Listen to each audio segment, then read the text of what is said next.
नमस्ते विद्यार्थी मित्रांनो, आज आपल्याला विषय मराठीतील इयत्ता 10वीच्या पाठ्यपुस्तकातील काव्य नंबर 18 जमा खर्च स्वातंत्र्याचा या कवितेविषयी माहिती जाणून घ्यायची आहे. या कवितेचे कवी मंगेश पाडगावकर आहेत आणि या कवितेचा साहित्य प्रकार कविता आहे. स्वातंत्र्याचा जमा खर्च मांडणार केव्हा ही विचारणा करणारी मंगेश पाडगावकरांची गाजलेली कविता म्हणजे महासत्ता होण्याचे स्वप्न पाहणाऱ्या भारताची अवस्था अशी का, असा प्रश्न कवींनी विचारलेला आहे. तर मित्रांनो, या कवींविषयी थोडक्यात परिचय जाणून घेऊया. कवी मंगेश पाडगावकर यांचे पूर्ण नाव मंगेश केशव पाडगावकर आहे. त्यांचा जन्म 10 मार्च 1929 झाला. त्यांचा मृत्यू 30 डिसेंबर 2015 झाला.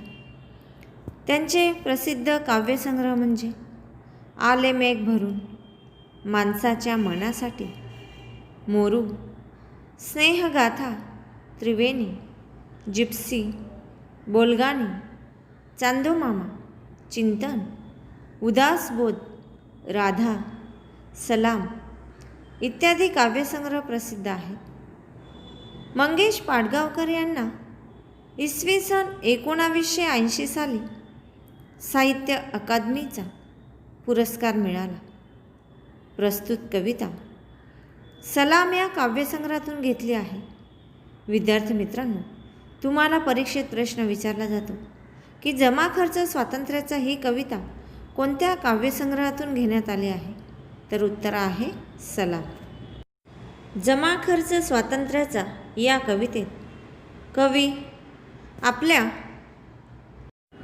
देशाला स्वातंत्र्य मिळाल्यानंतर आत्ताच्या स्थितीचे वर्णन करीत आहेत. स्वातंत्र्याचा उपयोग सर्व घेतात. आपल्या देशाला स्वातंत्र्य मिळाल्यानंतर फायदा किती झाला आणि तोटा किती झाला याचा जेव्हा हिशोब केला जाईल तेव्हाच खरी परिस्थिती कळेल. स्वातंत्र्य मिळाल्यानंतरही देशात परिस्थिती कशी आहे याचे विदारक चित्रण कवींनी या कवितेत केलेले आहे. शब्दांचीच यत्ने शस्त्रे करू या संतश्रेष्ठ तुकाराम महाराजांनी शिकवलेल्या शब्दातला लढाऊ बाणा आपल्या काव्याचे मध्यवर्ती सूत्र मांडणारे कविवर्य मंगेश पाडगावकर म्हणजे एक बंडखोर कवी आहेत. त्यांची कविता ही माणसाला शोधणारी कविता आहे आणि याचा उच्चार ते शेवटपर्यंत करीत राहिले. माणसाचे शोषण करणारा धर्म असो की समाजाचे वाटोळे करणारी, सामान्यांचं जीणं हराम करणारी भ्रष्ट राजकीय व्यवस्था असो, सर्व प्रकारच्या स्वातंत्र्याची गळचेपी करणारी स्वार्थी नीती असो, चेहरे घेऊन नात्यांचे आभास निर्माण करणारी माणसातील ढोंगी प्रवृत्ती असो किंवा मग स्वार्थाधतेने केवळ बघण्याची भूमिका घेणारी कुंपणावर बसण्याची प्रवृत्ती असो, पाडगावकरांनी आपल्या उपहासात्मक शैलीत आणि सरळ साध्या पण तिखट शब्दात सगळ्यांचाच समाचार घेतला आहे. तर विद्यार्थी मित्रांनो, पाडगावकर म्हणतात की आपल्या देशाला स्वातंत्र्य मिळाल्यानंतर फायदा किती झाला आणि तोटा किती झाला याचा जेव्हा हिशोब केला जाईल तेव्हाच खरी परिस्थिती कळेल. याचे वर्णन जमा खर्च स्वातंत्र्याचा या कवितेतून त्यांनी पुढे केलेले आहे. ते आपण काव्यपंक्तीतून पाहूया. जमा खर्च स्वातंत्र्याचा मांडणार केव्हा, जाब उंच प्रासादांचा मागणार केव्हा. विद्यार्थी मित्रांनो, जमा खर्च याचा अर्थ असा आहे केलेला खर्च आणि मिळालेले पैसे यांचा हिशोब मागणे. या कवितेमधून कवी मंगेश पाडगावकर आपल्या भारताला स्वातंत्र्य मिळाल्यानंतर जो काही पैसा जमा झालेला आहे आणि त्याच्यातून किती पैसा कामासाठी खर्च करण्यात आलेला आहे त्याचा हिशोब ते मागत आहेत. हा हिशोब हे राजकारणी लोक केव्हा देणार आहेत, केव्हा मांडणार आहेत.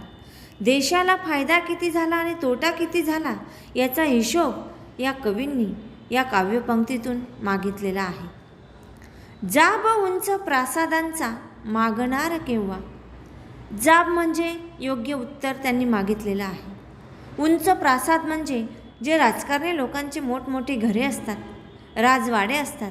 या राजवाडे हा उंच प्रासाद यांनी कोणाच्या बळावर बांधलेला आहे, यांचा जाब कोण मागणार आहे यांचं उत्तर यांच्याकडून मला मागायचं आहे. पाडगावकरांच्या कवितेनं राज्यकर्त्याकडे मागितलेल्या स्वातंत्र्याचा जमा खर्चाचा हिशोब अजून या कवितेला मिळालेला नाही. हा हिशोब का मिळत नाही, कोणामुळे मिळत नाही याचा शोध घेण्याचा प्रयत्न त्यांची कविता करते. इथंच न थांबता ही कविता आत्मपरीक्षण करते, आत्मशोध घेते. सर्वत्र दिसणाऱ्या बजबजपुरीत माणूस कुठे सापडतो का ते पाहते, त्याला समजावून घेता येतं का ते पाहते. त्यांच्या कवितेला हे सगळं बळ, त्यांच्या कवितेला स्वातंत्र्याची प्रेरणा असल्यामुळेच तिला हे सगळं करण्याचं बळ मिळतं. पुढच्या काव्यपंक्तीतून कवी म्हणतात, धूर्त शोषकांच्या होटी घोष संस्कृतीचा चूड इथे या ढोंगाला लागणार केव्हा. विद्यार्थी मित्रांनो, छान अशी कल्पना या कवींनी या काव्यपंक्तीतून सांगितलेली आहे की राजकारणी लोकांचा चेहरा त्यांनी उघडकीस आणलेला आहे. या लोक कसे आहेत ते त्यांनी सांगितलेलं आहे. ते म्हणतात की धूर्त शोषकांच्या होटी. धूर्त म्हणजे जे लबाड लोक आहेत, शोषक म्हणजे लोकांचे, गरिबांचे शोषण करणारे जे लोक आहेत, हे नेहमी आपल्या ओठातून, आपल्या तोंडातून घोषणा करत असतात, घोष करत असतात. आपल्या देशाच्या, आपल्या संस्कृतीचा खोटे खोटे आश्वासन देत असतात. लोकांना खोटं आश्वासन देऊन लोकांकडनं मत मागत असतात आणि जेव्हा सत्ता हातात येते तेव्हा गरीब अशा लोकांकडे ते ढुंकून देखील बघत नाही. हे खोटं आश्वासन त्यांनी लोकांना दिलेलं असतं. मग या खोटेपणाला चूड इथे या ढोंगाला लागणार केव्हा. मग यांच्या या खोटेपणाला, या खोट्या ढोंगाला, खोट्या नाटकाला चूड केव्हा लागणार आहे. यांचं खोटे ढोंग लोकांच्या समोर कोण आणणार आहे, केव्हा येणार आहे.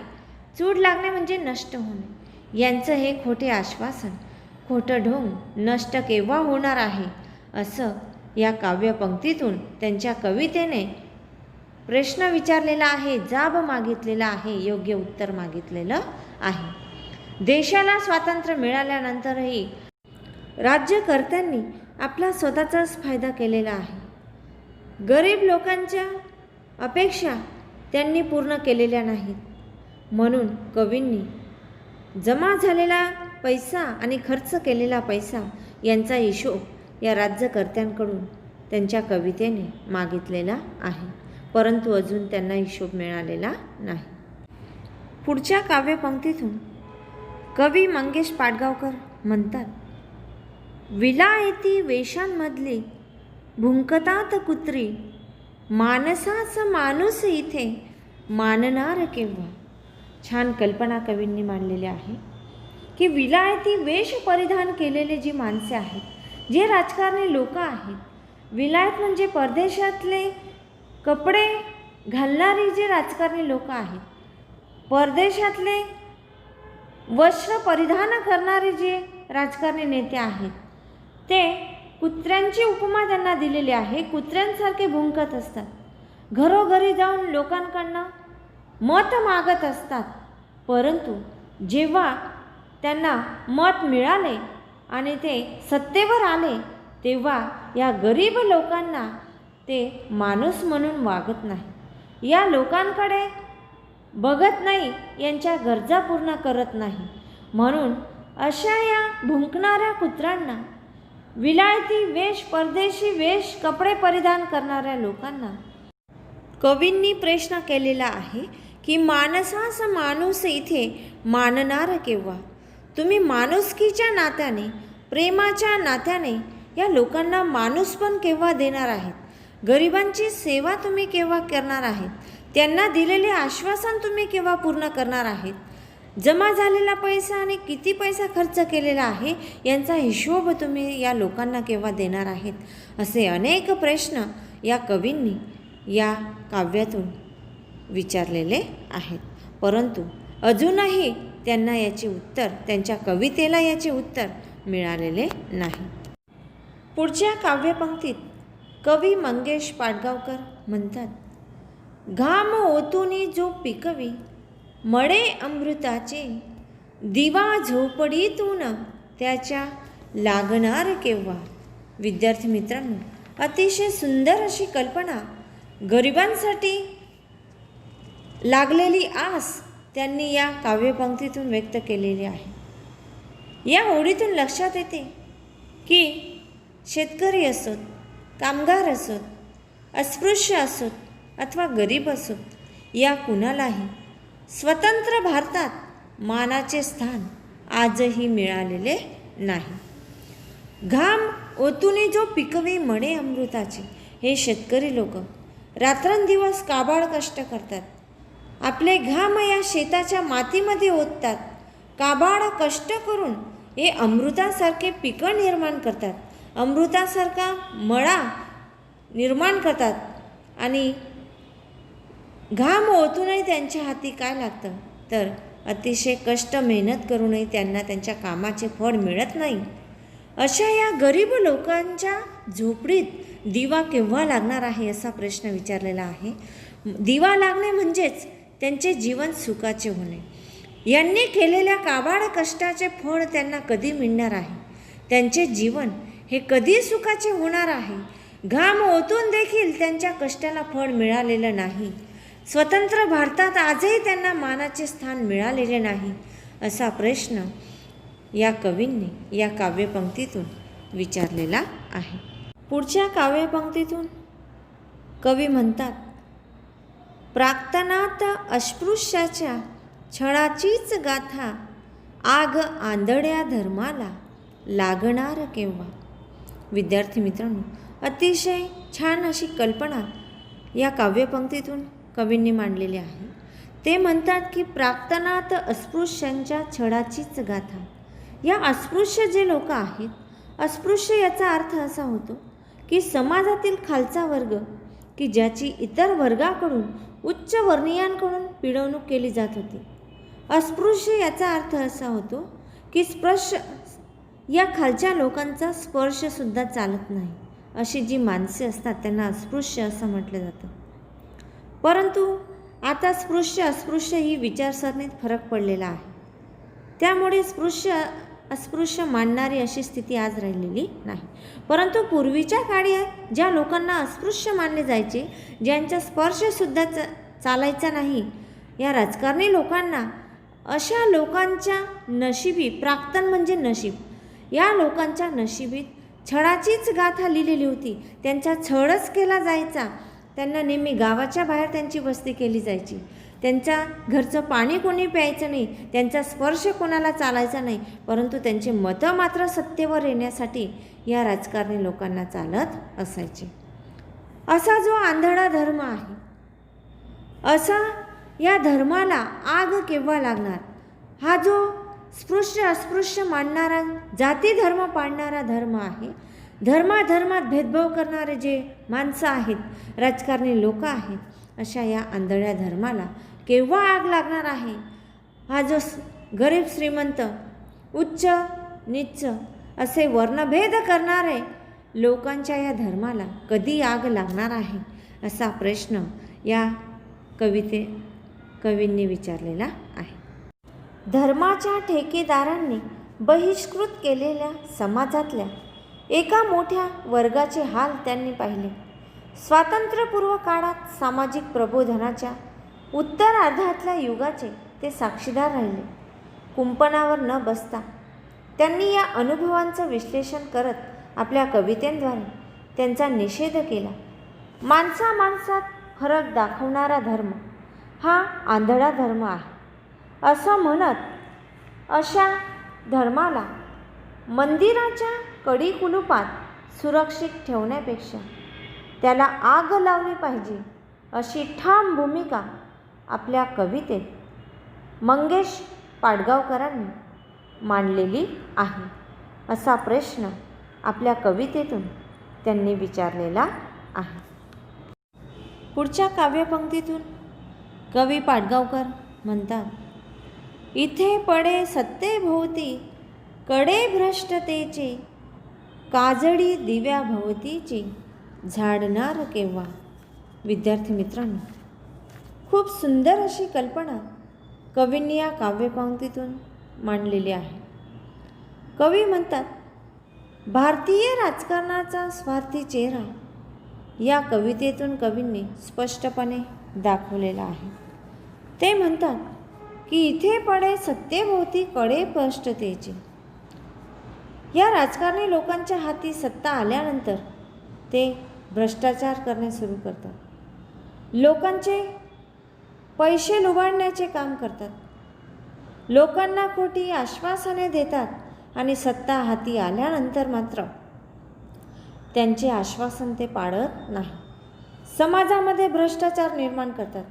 गरीब अस्पृश्य लोकांवर अन्याय अत्याचार करतात. अशा या त्यांच्या भ्रष्टतेभोवती काजळी निर्माण झालेली आहे.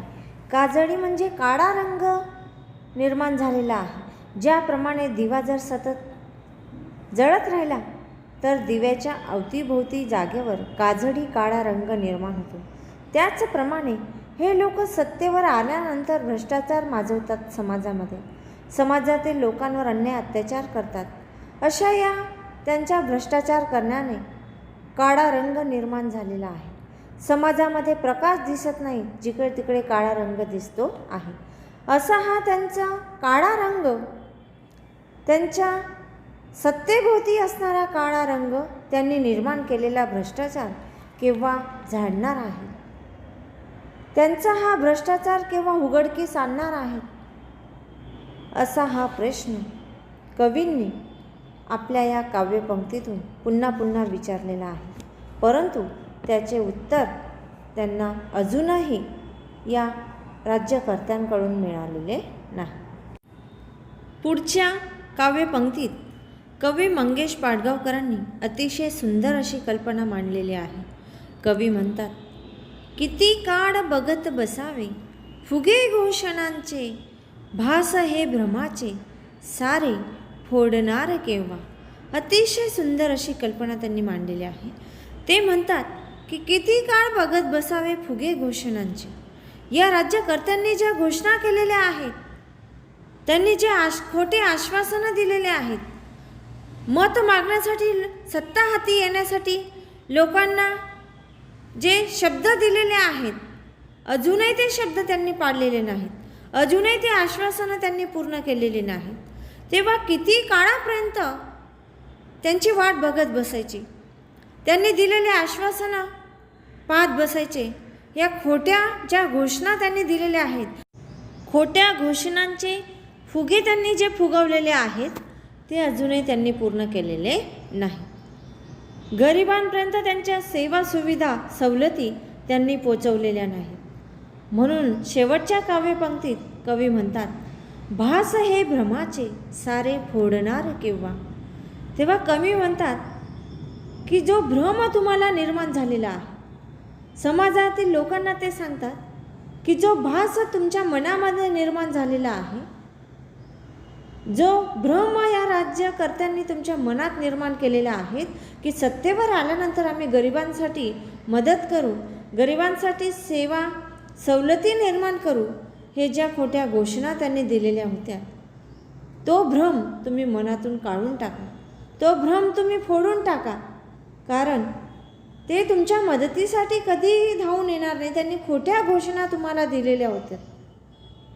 अशी सुंदर कल्पना या कवींनी सांगितलेली आहे की कवी म्हणतात की स्वातंत्र्य मिळाल्यानंतर आज देखील या राज्यकर्त्यांनी मिळवलेला जो पैसा आहे, जमा झालेला जो पैसा आहे, तो कोणत्या कामासाठी खर्च केला, केव्हा केला, कुणी केला, याचा हिशोब त्यांना अजून मिळालेला नाही. अशी सुंदर कल्पना कवींनी या कवितेतून मांडण्याचा प्रयत्न केलेला आहे. विद्यार्थी मित्रांनो, कवी मंगेश पाडगावकर यांची कविता प्रामुख्याने निसर्गविषयक आणि प्रेमविषयक जाणीवांची आहे.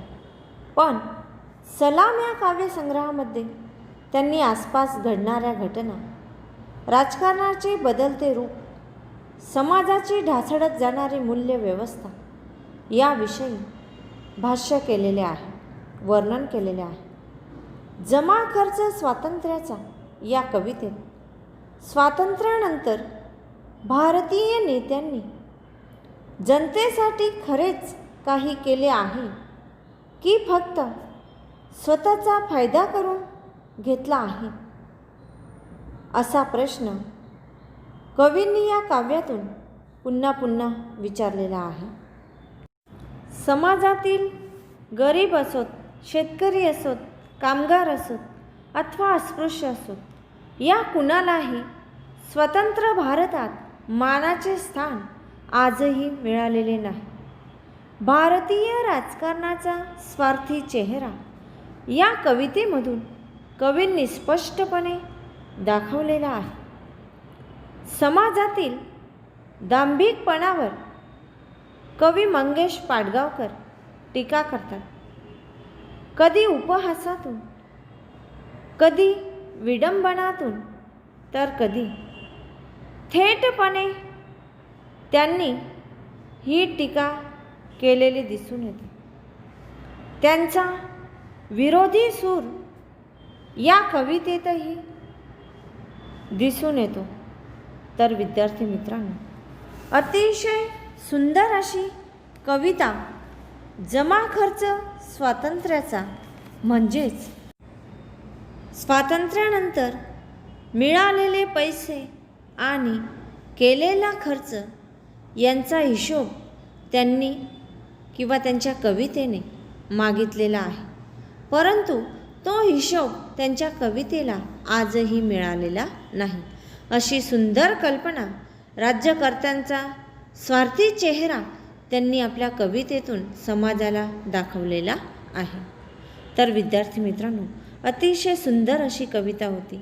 या कवितेचा भावार्थ आपण पाहिलेला आहे. या कवितेचे जे कठीण शब्द आहेत, या शब्दांचे अर्थ आपण आता पाहूया. प्रासाद म्हणजेच राजवाडा किंवा मोठी घरे, धूर्त म्हणजे लबाड, विलायती म्हणजेच पाश्चात्य किंवा परदेशी, अमृताचे मळे म्हणजेच धान्य पिकविणे, काजळी म्हणजेच काळा रंग, भास म्हणजे वाटणे, प्राक्तन म्हणजे ललाट किंवा नशीब. तर विद्यार्थी मित्रांनो, जे कठीण शब्दार्थ आहेत ते आपण पाहिले. आता या कवितेवरचा जो स्वाध्याय आहे, काही वाक्यप्रचार दिलेले आहेत पान नंबर 63वर. ते वाक्यप्रचार, त्याचप्रमाणे प्रश्न पहिला दिलेला आहे. खालील प्रश्नांची एका वाक्यात उत्तरे लिहा. प्रश्न दुसरा दिलेला आहे पान नंबर 64वर. खालील प्रश्नांची 2-3 वाक्यात उत्तरे लिहा. प्रश्न तिसरा दिलेला आहे. खालील प्रश्नांची सविस्तर उत्तरे लिहा. नंतर प्रश्न चौथा दिलेला आहे. खालील शब्दांचे विरुद्धार्थी शब्द लिहा. तर विरुद्धार्थी शब्द आपण पाहूया. जमा याचा विरुद्धार्थी शब्द आहे खर्च, स्पृश्य अस्पृश्य, शोषक पोषक, स्वातंत्र्य पारतंत्र्य असे विरुद्धार्थी शब्द आहेत. प्रश्न 5व्यामध्ये काव्यपंक्तीचा संदर्भ समजवा, म्हणजेच या ज्या 2 काव्यपंक्ती दिलेल्या आहेत, जमा खर्च स्वातंत्र्याचा मांडणारा केव्हा, दुसरे आहे काजळी दिव्याभोवतीची झाडणार केव्हा, या दोन्ही काव्यपंक्तीचा आपल्याला संदर्भ समजवायचा आहे, म्हणजेच त्यांचा भावार्थ आपल्याला लिहायचा आहे. तर विद्यार्थी मित्रांनो, पान नंबर 63 आणि 64वरचा सर्व स्वाध्याय तुम्ही आपल्या मराठी स्वाध्यायाच्या वहीत अतिशय सुंदर सुवाच्य अक्षरात लिहायचा आहे. आणि जेव्हा वह्या चेकिंगसाठी शाळेत मागवल्या जातील तेव्हा वही पूर्ण करून आणायची आहे. तर विद्यार्थी मित्रांनो, आपली ही कविता इथं पूर्ण झालेली आहे. जमा खर्च स्वातंत्र्याचा ही सुंदर अशी कविता तुम्हाला समजली असेल अशी मी अपेक्षा करते आणि माझ्या या व्हिडिओला मी इथं पूर्णविराम देते. थँक्यू विद्यार्थी मित्रांनो.